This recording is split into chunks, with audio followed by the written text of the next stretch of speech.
Buenas noches, de mañana Cedars. Welcome back to part 2 of the Candid News Group's 3-part series into the Alvendia corruption scandal. I'm Johnnie Rosario with Candid News. And I'm Torres. Tonight we bring you the closing piece of part 2 of this series, and tomorrow night, Johnnie will bring you the final part of this series before our coverage begins into the second trial of Raymond Martinez and Juanita Moser before Judge Francis Gatewood in the United States District Court of Guam. We brought you riveting details into the conspiracy to entrap Mr. Martinez and Ms. Moser in the crimes they are accused of committing, and how one of their attorneys proclaimed in open court that the government, with their star witness manipulating his way into freedom from his crimes and corruption against society, framed Martinez and Moser. Let's say that the only questionable issue the defense had with the government was on the entrapment scheme. Something like that may trigger the suppression of evidence on constitutional grounds. Same with the issues with the warrant. Setting aside for the moment the possibility that either of those two failures by the government to pursue justice within the bounds of the Constitution, let's wonder out loud what the jury will see. The short of it is that jurors, no matter how the evidence got to them through the trial process, will have the central pieces of evidence in the case, the 2 buckets of methamphetamine. But jurors did not have evidence that the 2 buckets of methamphetamine sitting in front of them in the courtroom are the same 2 buckets that were allegedly in the van when Raymond Martinez and Juanita Moser were told to get out of the vehicle. There are missing links in the chain of custody over the 2 buckets found behind the driver's seat and the middle console of the van. The buckets were, despite contradictory witnesses' statements of their existence, was allowed into evidence.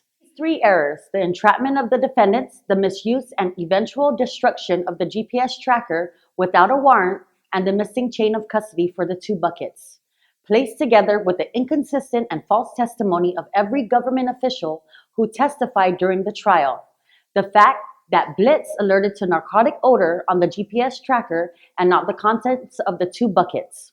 The government's failure at every opportunity they had to track and find the supposed source of this alleged methamphetamine buy, and the corruption of the very first recorded conversation among Mr. Alvendia, Mr. Martinez, and Ms. Moser, where the original context of the scheme would have been, creates the kind of reasonable doubt that the jurors that with this level of dishonesty permeated through the government's case, it is possible and even likely that Mr. Martinez and Ms. Moser were framed.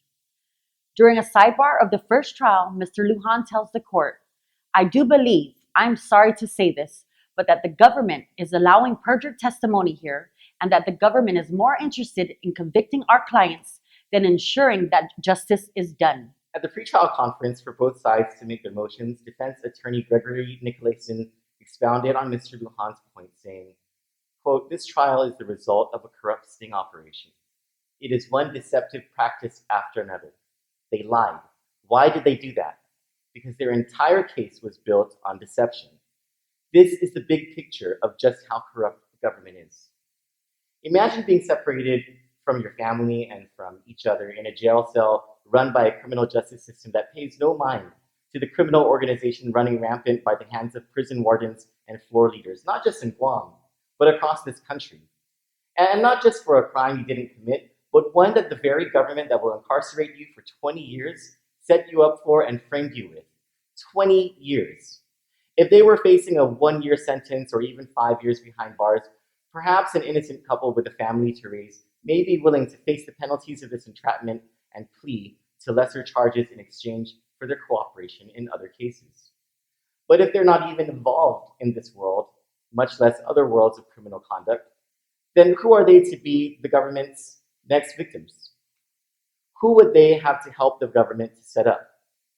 Fabricate a story of their past that no law enforcement officer previously told to establish a lack of credibility and begin the setup? Those questions matter to Henry Alvin BIA.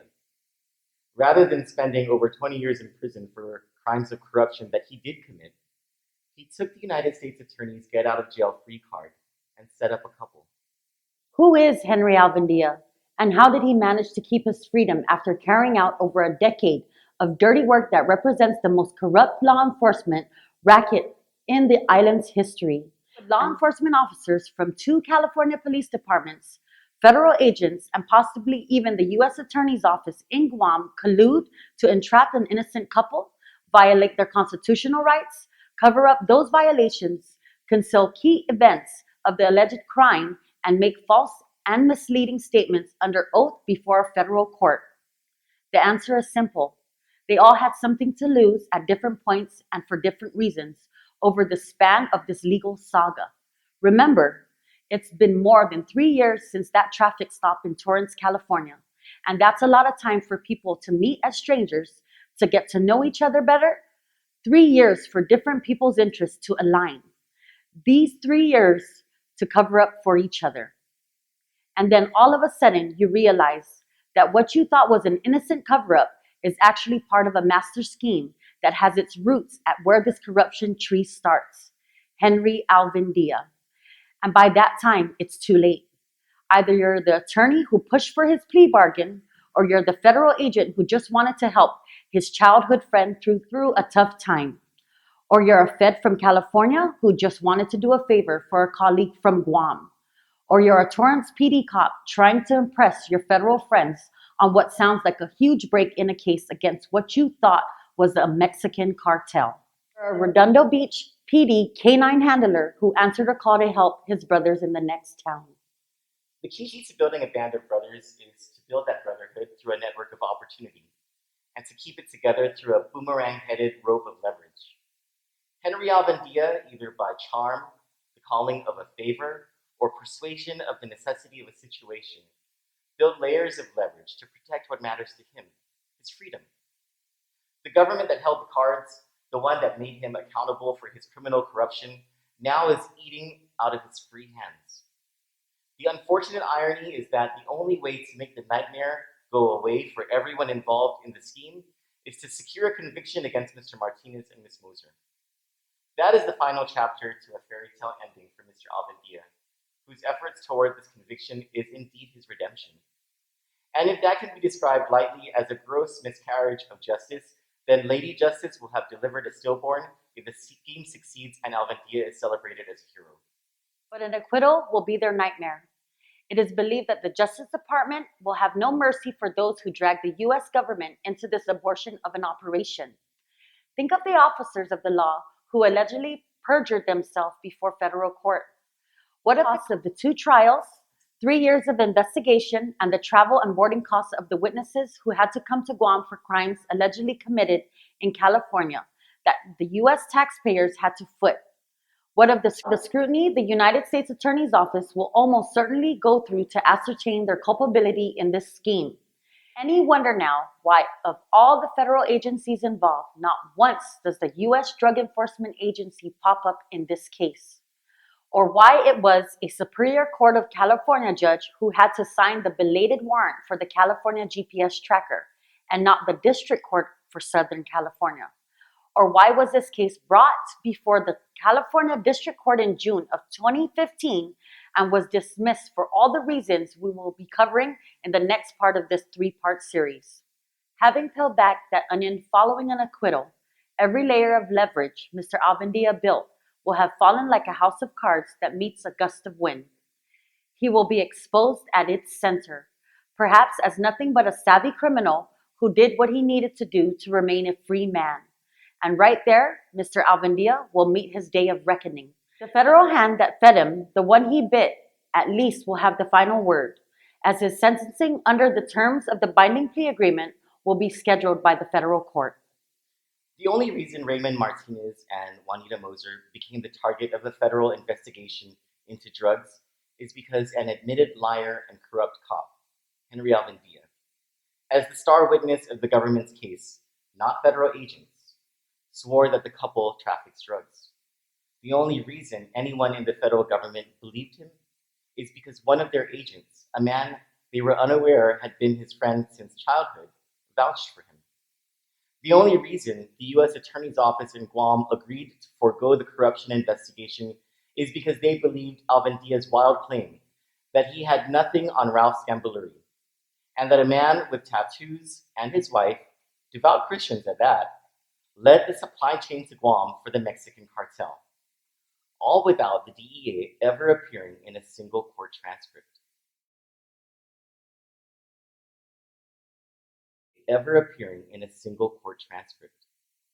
What remains unreasonable or unresolved in the matrix of reasons is when and why the U.S. Attorney's Office in Guam agreed to forego their investigation of the original customs corruption scandal and move on to the Martinez and Moser case. The customs corruption scandal will end with the sentencing of Mr. Alvendia, whether he serves time or not. Mr. Alvendia was the highest of the chain that federal investigators got, and the trafficking of cigarettes was neither the only racket they were after, nor was it the matter of greatest criminality they were investigating. With all those containers and packages arriving at the seaport and the airport, with 100% certainty that Mr. Alvendia would direct or conduct the inspections himself, and with witness accounts of Mr. Alvendia himself removing packages that did not match any of the other descriptions in the bills of lading, something illicit and illegal was being trafficked into Guam in those containers from the ports of Manila and Subic Bay. The key question in unraveling what the federal government has so far failed to do is this. Since July of 2015, when Mr. Alvendia no longer possessed the customs seal nor worked for the agency, has the trafficking of methamphetamine hydrochloride gone down? July of 2015 is an important marker in our understanding of the broader criminal enterprise Mr. Alvendia belonged to, may still be protecting, and most certainly holds leverage over. It certainly and nearly coincides with a period in time when drug activity, as the government of Guam has reported to us, had risen to a point that led to a special customs report and the establishment of the Mandania Drug Task Force. We know from the court transcripts that federal agents were investigating the only person who could vest the authority over the customs seal and detail a customs employee to oversee the agency's evidence lockers filled with narcotics and other proof of criminal complicity needed to convict in the court. Then Customs Chief Ralph Scambaluri. We know from the federal indictment on Mr. Alvendia that there are unnamed, unindicted co-conspirators at Customs involved in the trafficking of illegal goods into Guam. From the time Mr. Scambaluri entrusted Mr. Alvendia with the authority of the customs seal, the only employee who had such authority, and during the period of the customs corruption scandal, which lasted about a decade, reports from the Guam Police Department and the DEA show a rapid rise in methamphetamine use, as well as the decline in its street price. The Guam's customs agency, when pressed, began a claim that more and more of the drug was brought to Guam in the mail, which prompted agreements with the U.S. Postal Inspector to beef up surveillance of packages coming to Guam. While there has been a relative success in curbing the air supply of meth, by October 2017, the Postal Inspector reported that for previous fiscal year, 60 pounds of meth was mailed to Guam. Island leaders and the media stupidly celebrated the finding. If you do the math, 60 pounds comes out to the consumption of a gram of meth each day for 73 people. There are far more than 73 people who use meth on a daily basis. There are some families who have more than 73 relatives to the third degree of consanguinity who use meth. Meth by mail theory, while it worked to focus attention on curbing the plane arrivals of the drug supply, it also worked to remove eyes from the cargo transit of the drug aboard sea ships. Consider the fundamental meaning of this logic. If the problem in combating the drug supply was its transportation by mail, and an entire operation managed to curb its supply, then why did Mr. Scambaluri's successor, Chief of Customs Vince Perez, report on August 2, 2017, just 1 year ago and for a period that covered the year following Mr. Alvendia's retirement, that meth is on the rise? There's only one other way for anything to enter the island if it isn't by air, and that's by sea. But if Mr. Alvendia no longer is at customs to allow those entries of drugs to continue by container shipment, then how is that happening? The federal government celebrated the takedown of Alvendia and his co-conspirators back in 2015 as a major break into the drug supply in Guam. Yet all they had done was stop the trafficking of cigarettes that ironically competed directly with the Calvo family's hold on Marlboro distribution at their company Midpack. If Martinez and Moser were at the top of the food chain and Alvendia was their key in stopping the supply chain, and if the air arrivals also have been suffocated, then how and why are drugs entering the island at a greater rate? It is Mr. Alvendia's testimony in his own corruption scandal that was valuable to unlocking the network of the drug supply that the government of Guam has been so eager to mislead the public in the direction of the U.S. Postal Service and away from the commercial seaport, both areas under the province of Guam Customs. If we consider that meth, like any other product that has to be shipped into the island before it makes it into the economy, it's transported here by the same proportions as everything else, then 5,940 pounds of the drug supply made it by sea in fiscal year 2017. That comes out to 7,290 people consuming a gram of meth a day for 365 days. And to be more realistic, that equates to 29,162 islanders consuming a quarter gram of crystal meth every day. That is far closer to the reality we live in than the fantasy of only 73 per day consuming meth by mail. If the drug supply truly is at the heart of the customs corruption scandal, then why are narcotics on the rise without the scandal's mastermind, Mr. Alvendia, in possession of the customs sill? And for that matter, how are narcotics on the rise if the supposed drug lords with supposed ties to the Mexican cartel, Mr. Martinez and Ms. Moser, were taken out of the business they supposedly operated on June 4th, 2015? The answer is that someone else possesses the customs sill, or otherwise the authority to declare uninspected sea cargo as ready to leave the foreign zone and enter our streets. Mr. Alvendia's unindicted co-conspirators, and which of them remain employed at the Guam Customs and Quarantine Agency. Equally important to this discussion is that the abrupt retirement of Ralph Scambaluri shortly after Mr. Alvendia's retirement leaves another question that the Cannes Group believes will unravel the conspiracy to the real supply of meth that has existed without detection. Who, with the authority to the direct placement of personnel in a law enforcement agency since 2015, an authority that will rise above that of the Chief of Customs, is calling the shots. There are too many who are in that position of power. And perhaps the answer to this question may answer the community's curiosity as to why Governor Eddie Calvo himself fought harder for the placement of Eric Palacios to be the Director of Customs than any other member of his cabinet, far more vociferously than he ever fought for either Benita Magnolia to be the Director of Administration, and far greater than he fought for a former member of his inner circle, former Senior Advisor Henry Taitano, to be the Director of Economic Development. If the answer does not rise that far up, or if it does, but it hangs on the word of a Chief of Staff or a Deputy Chief of Staff or even a Lieutenant Governor or the man and the woman underneath him, then we need to ask who persuaded them to use their authority in that way. Perhaps they didn't know and they didn't ask, especially if doing something so simple that an initial on a piece of paper could suffice in exchange for a campaign contribution or help with a dire family or financial situation. The anchor of this criminal enterprise is found somewhere in a small circle of the political elite, and that anchor will be weighed down heavily by wealth or loyalty in one form or fashion. The drug lord behind the supply is not whom we should worry. When that drug lord is done with business, he or she will be replaced by the next drug lord. It is this person or group of people's connections to the authorities who guarantee the transit of shipments who make 96% of the drug supply possible. Knowing this, something Governor Eddie Calvo very much is aware of. Is it any wonder why the governor has poured and celebrated so many resources into the Medina Drug Task Force to seize drugs from the streets in countless raids when he is perfectly capable of taking them from 2 ports of entry? Is there an even more damning link among those raids on our streets that haven't made more than a pebble-sized dent into the drug supply? Because illegal or not, the sale of methamphetamine is a business. The government regulates business.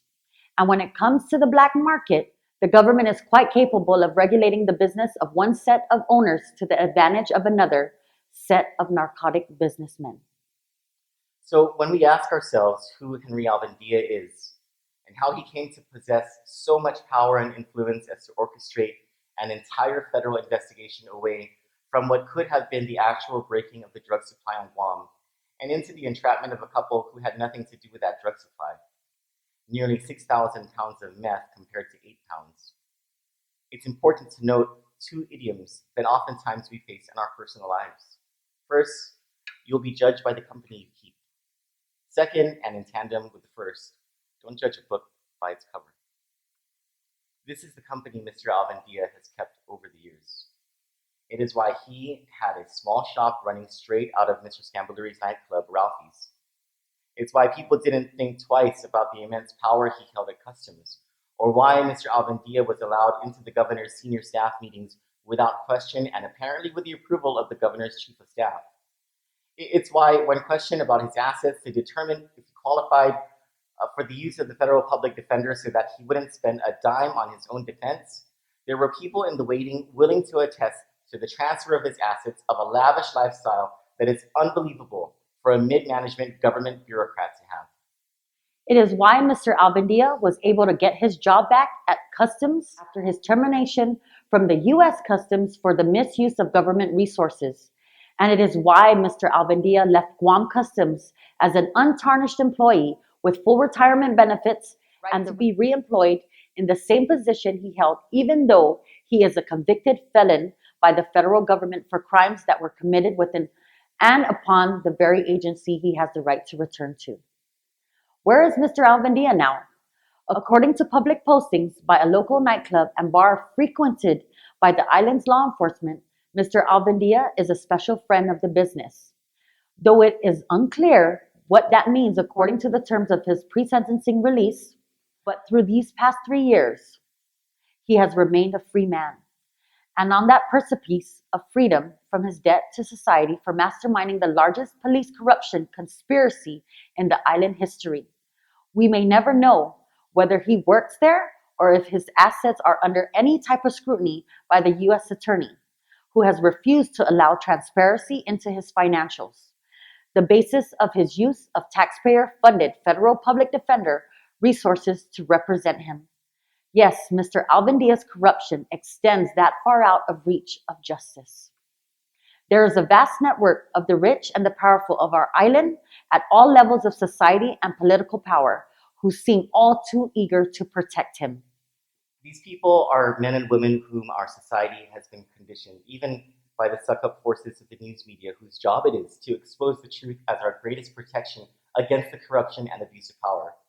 To see these people as somehow above the drug trade and all the ugliness that colloquially is represented by the 28-year-old toothless, jobless single mother of 8 kids, dressed raggedly and with a naked toddler perched on her hip. But somewhere among these pictures of the elite and the powerful rests the link to taking down 96% of the drug trade. This is the person who has pulled the strings that made Henry Alvendia the person of influence he continues to be despite his federal conviction. This is the political authority who gives Mr. Alvendia the air of arrogance he is able to carry to the witness stand in the Martinez and Moser case when attorney David Lujan asked him when he became a corrupt cop, and he responded, quote, "When I got caught," unquote.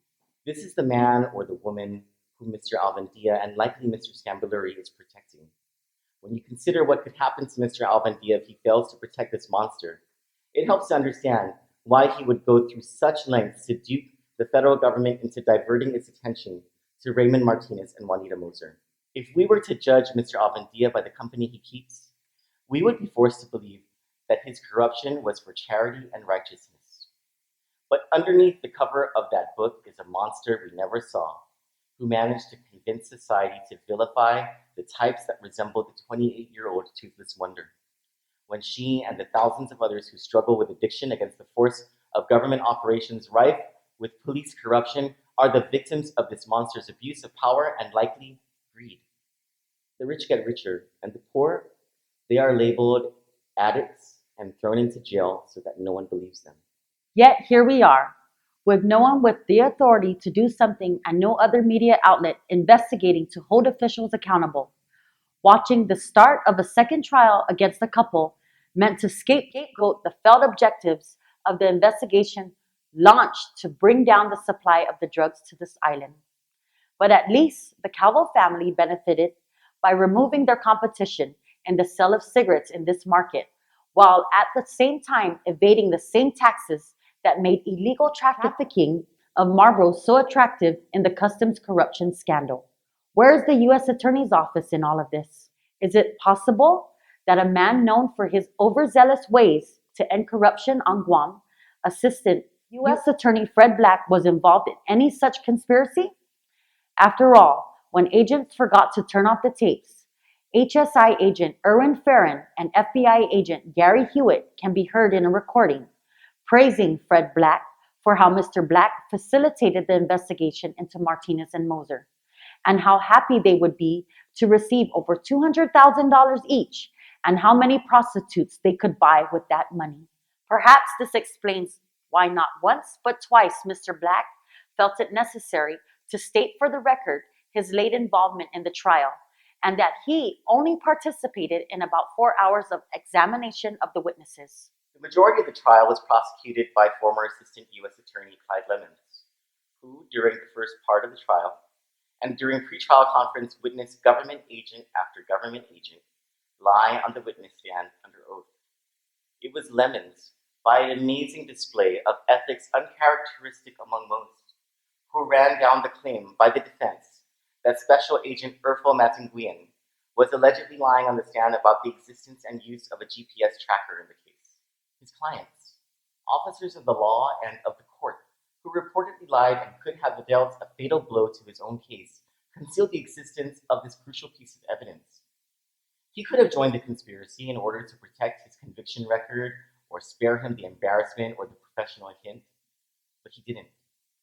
He brought the truth before the court, and the evidence was admitted, along with the reported perjury that went before and after it.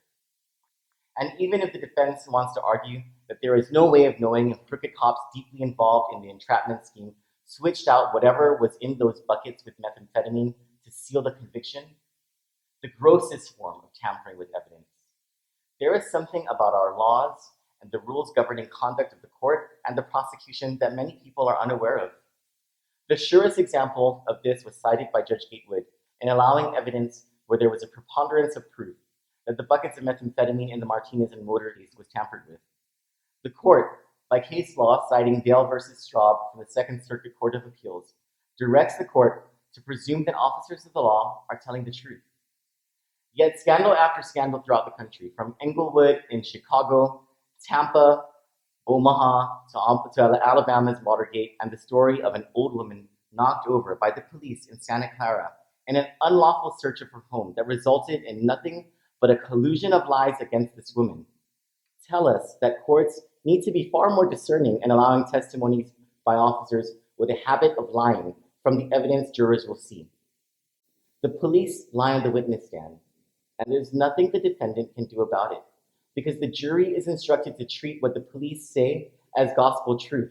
Yet, just recently, on August 20, before the court of Juanita, police officer Benny Babauta was found to have allegedly perjured himself on the stand in a criminal drug trial.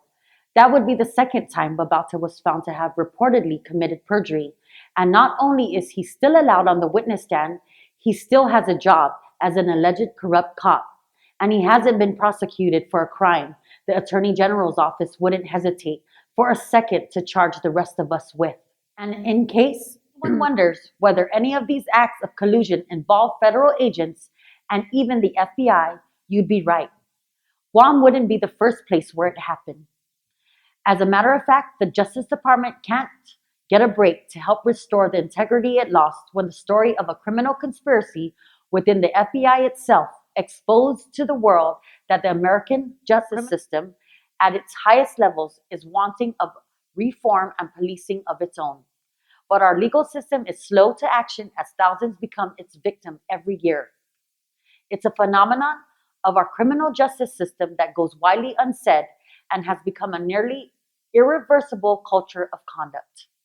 In fact, that culture is so strong that it is even written as law into case law after case law since the Supreme Court made a departure stating 4 decades ago from the legal reforms of the Warren Court.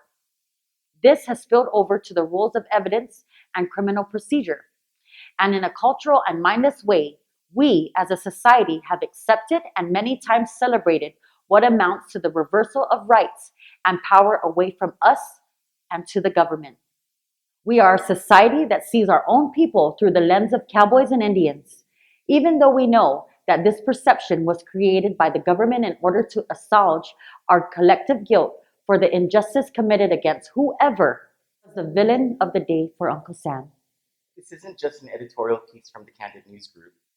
About the same time that the government effectuated its conspiracy and arrested Raymond Martinez and Juanita Moser in California, a federal jurist by the name of Alex Kaczynski, who, in a sigh of hope for the people of Guam and those within the jurisdiction of the Ninth Circuit Court of Appeals, published something that the legal community does not see save for the rare lightning rod dissents of Supreme Court justices over the centuries. What this Reagan-appointed conservative jurist published in the Georgetown Law Journal has become a call to action to reform the criminal justice system and the basic mindset of the legal community that is omnipresent in the miscarriage of justice against Mr. Martinez and Ms. Moser and thousands of others of our relatives and friends, many of whom we have judged harshly and shunned, who were convicted by plea agreement or trial and who truly are innocent of these crimes. Think how many entered the criminal justice system as citizens trying to get by, who were falsely accused and pursued by this government, and leave that system only to return to it because it was the system itself that gave birth to their criminal mind. Think how many lost their jobs and their families. Think how many children lost their fathers and mothers, all on the foundation of false and trumped-up charges. Judge Kaczynski laid out what his former law clerk, Eugene Volokh, in an article published July 14, 2015, described as 12 reasons to worry about our criminal justice system. The judge takes aim at 12 fallacies that truly are embedded in our minds as doctrine in a court setting. That fingerprint evidence is foolproof, that eyewitness accounts are reliable, that forensic evidence is infallible. Reason to what many of you have questioned each time we hear about a confession that makes no sense. That as a country, we have to live with the guilt that countless of our citizens have gone to jail and lost everything simply because we believed that if they confessed, they must be guilty. He attacks the modern plea bargain, the way prosecutors conduct themselves and use their networks and ability to play with the law and with evidence to their fame and for their vendettas. And in two more points that are directly related to the Martinez and Moser case are that the police can be trusted to conduct their investigations with integrity and that the burden of proof is on the prosecution to prove guilt beyond a reasonable doubt. This point is interesting because it is what we grow up knowing about our country's criminal system. But it is far from the reality in that the departure from this founding principle of freedom upon which the entire idea of this country was built should be the greatest concern to us. It is estimated 90% of the criminal cases never see a day at trial. There's a reason defense attorneys go to great lengths to convince their clients to sign plea bargains, even knowing their client's innocence. It's because they understand that the burden at trial is not the prosecutors at all to prove guilt beyond a reasonable doubt. With rules and legal doctrines that make it a duty, not a choice, for prosecutors to argue that lies and deceit found on part of the government is immaterial to the case at hand, or other doctrines that go by pretty names such as harmless error of lack of prejudice, that basically strips citizens of their protections under the Bill of Rights. The jury will only ever hear what the prosecutor's theory of the crime is, and the defense will be barred from a full defense of their clients. We have regressed from our growing understanding of the foundation for the formulation of this country 3 centuries ago, that it is freedom we must protect, not captivity. Yet here we are living in this country with 2.3 million people incarcerated in nearly 2,000 prison facilities and more than double that number of people serving the remainder of their sentence on probation in 2016, according to the Prison Policy Initiative and the U.S. Bureau of Justice Statistics. 2/3 of the people in jail are there for convictions or pretrial detention involving nonviolent crimes. That means that some 1.8 million people wasting away in jail are serving sentences for something that caused no harm to another citizen. The land of the free and the self-proclaimed standard for affirmative action that can restore justice to the dark history of slavery in America is by far leading the world with the highest incarceration rate among any country, including the Philippines of Duterte, where President Obama was so quick to criticize for violations of human rights. But make no mistake about it, with the American people going to jail by the order of the government over 11 million times each year, slavery is alive and well in this country. The only differences between then and now are that the people who are confined to conditions that foster disease, violence, and the hardening, or more so the creation, of the criminal mind are no longer transported by boats to make a journey across the Atlantic. They don't have the ability to roam a large area like a plantation, and they aren't all one color, though predominantly they are the descendants of the American slave era. Our country has created, and many times with our own desire and without the facts, to trade more of our freedoms and civil liberties for a moment of safe dealing, a way for slavery to thrive that skirts the tests of violations of the Bill of Rights and the anti-slavery amendments, the 13th, 14th, and 15th Amendments of the Constitution. While slaves no longer are plucked from coastal African countries by vigilantes and scornful merchants, they now are arrested from their homes in this country. In return, they get time off their sentence. The plea bargain is nothing more than a remnant of slavery disguised as common law that has survived legal reform the way it has. But the worst part of slavery's magnification of the criminal justice system, aside from its morbid effect on our society and upon millions of families, is who the modern-day plantation owners are.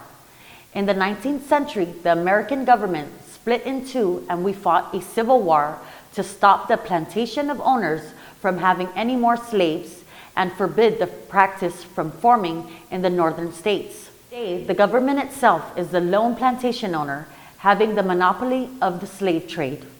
And it's the worst kind of owner, the one that runs a company. And if it even matters whether those slaves did anything wrong, as to say they deserve to be slaves in the first place, we should probably also ask whether they were accorded due process following their arrest and enslavement. If they were, it probably looked like the modern-day plea bargain, where countless innocent people bargained away their due process rights and went to jail 3 to 5 years, rather than face a lifetime as a slave.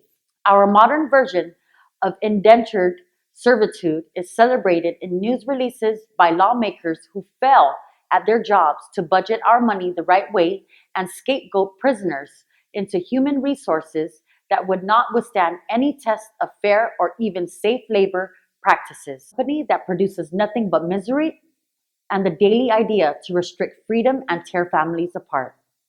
Because yes, it's true that sometimes criminals go free because the people trying to bring them to justice violated their constitutional rights. But we expect criminals to be criminals because they break the law. We shouldn't expect that the people who are on the side of the law get to break the law as well. And in this case, the trial of Raymond Martinez and his wife, Juanita Moser, this is about more than criminals getting away with drug smuggling based on the argument that their rights were violated. This is about their rights being violated so that two innocent people could be framed by the very government that is supposed to be protecting their rights. And if the government can be in bed with a corrupt criminal like Henry Alvendia, who won't ever spend a day in jail with the conviction of two innocent people for a crime the government designed and framed them for, protected by rules of prosecutorial conduct that force either pleas or near certain conviction without the burden of proof falling on the defense.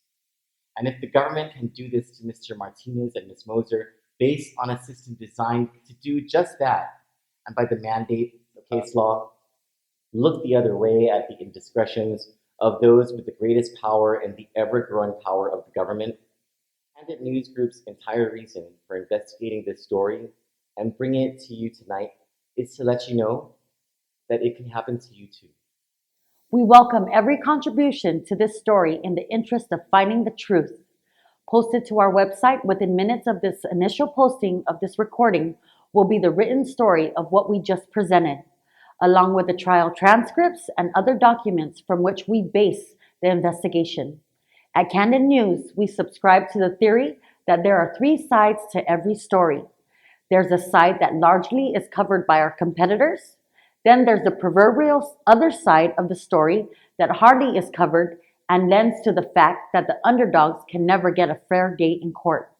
And then there's the third side, the product of the journalist's look into the facts, which doesn't end with the publication of the story, but only starts a conversation that eventually and hopefully will lead to the truth of the matter.